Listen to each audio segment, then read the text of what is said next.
Welcome back. So what started off as a missing persons report in search for a missing woman turned tragic. And no answers have really come forward since this all started.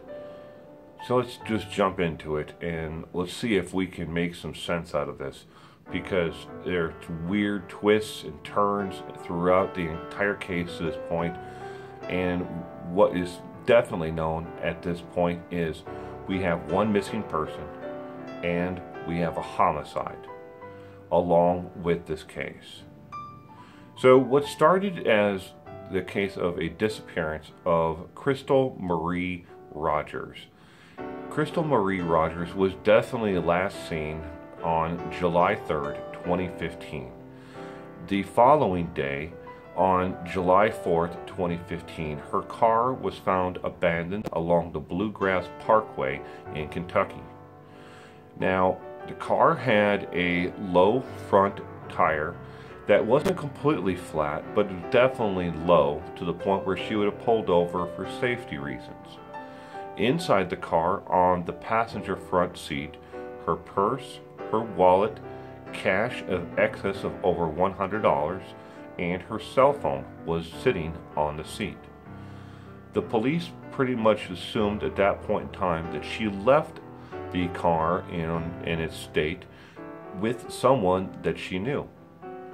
So they started to canvass along with family and friends to ask if any of them had maybe picked her up and given her a ride. No one came forward, and no one had seen her since July 2nd or 3rd. It was the last time that anybody had seen her. They called her boyfriend into the police department to answer some questions.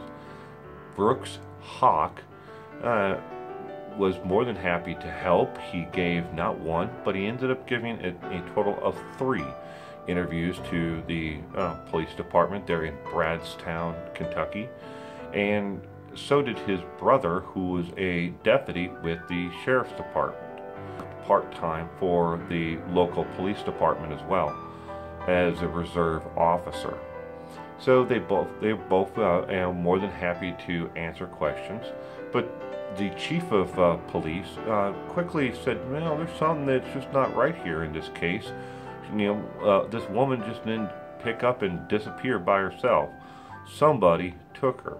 So they started to zero in on the boyfriend, looking more closely at his alibi, where he had been, any statements he may have given to friends or family. Did he have any odd behavior, during this time period? They weren't able to really zero in on him, but they did zero in on his brother, who they determined had interfered with the police investigation. They offered to give the brother a polygraph test to see if he would pass it, or if he'd just take it.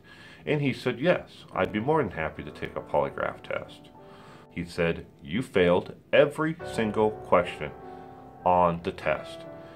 The brother got irate and then was immediately fired from both the sheriff and as a reserve officer for the police department.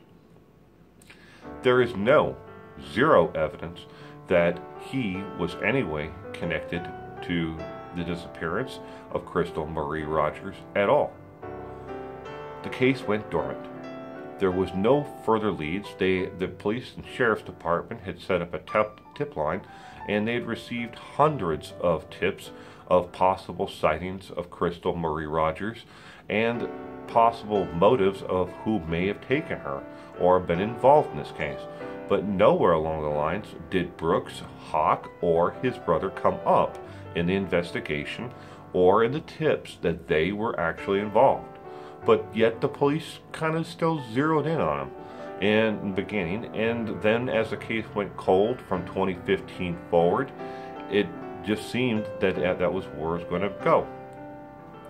So Sherry Ballard and Tommy Ballard, Crystal Marie Rogers' parents, they canvassed the area and they searched everywhere they could and followed up on every lead that they could, themselves because they didn't believe that the police department was doing anything at all, or being much help in looking for their daughter. They put up signs on billboards along the interstate. They passed out flyers. They operated their own tip line. Everything. Everything they could, because they're grieving parents. And all they want is their daughter back. They want to know what happened to her. Where did Crystal Marie Rogers go?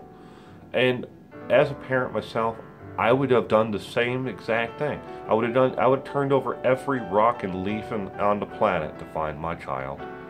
And that's exactly what both of the parents did. Fast forward, and again, in this case, they had followed up on hundreds of possible leads, but nothing really panned out. One day, Tommy Rogers decided to take the weekend off from hunting for his daughter every single day and every moment that had consumed his life since July 3rd, 2015, and relax. He wanted to do some grouse hunting on the family farm. So he took his rifle out and got ready, packed a lunch, and grabbed his thermos, filled it full of coffee, and went out to grouse hunt on a newly plowed and cut corn and wheat field area that he was going to be turned over to grow soybean. So it was a perfect area for grouse to be nestling down. Now the stubble in this area was about 6.5 to 7 inches in height. Just perfect enough for the birds to hide in, but safe enough for him to walk around the field in. And he knew the farm, extensively well because it was his farm. While he was out grouse hunting that day, someone approached him while he was in the field. It had to be someone that Tommy knew. But who was it? To this day, we don't know. But whoever this was walked up to Tommy at close range and shot him once in the chest with a shotgun, killing him right then and there in the field. Now, the state investigation into this murder determined that the person who had shot and killed Tommy, the father of Crystal Marie Rogers, had spent at least a good amount of time there after shooting him to make sure that Tommy Rogers died. This story was recently picked up by National News Service and, of course, quite a few of the gossip rag magazines and websites and Dr. Phil. They all had the grieving widow on, who is still searching for her daughter, and they all pretty much skimmed over the important information, but they didn't really zero in on a suspect, but they put the tip line up, hoping that someone will come forward with information on where Crystal Marie Rogers went and who killed Tommy Ballard, her father. Was it done because he was getting close to the actual kidnappers or or killers of his daughter? Did he have the information that the police had just stopped looking for? He's gone. Now, Sherry Ballard is all alone. She doesn't have her daughter, and she's a widow without her husband, who had been there by her side through countless tragedies, setbacks in life. Well, at the end here, I will have the missing poster for Crystal Marie Rogers, and on that you can pause it and you can see the phone number for the tip line for the Bardstown, Kentucky Sheriff's Department. If you happen to know anything that might be useful in either leading to an arrest and the kidnapping of and whatever happened to Crystal Marie Rogers, or maybe you know who was in that field that day and shot and killed Tommy Ballard, her father, please give them a call.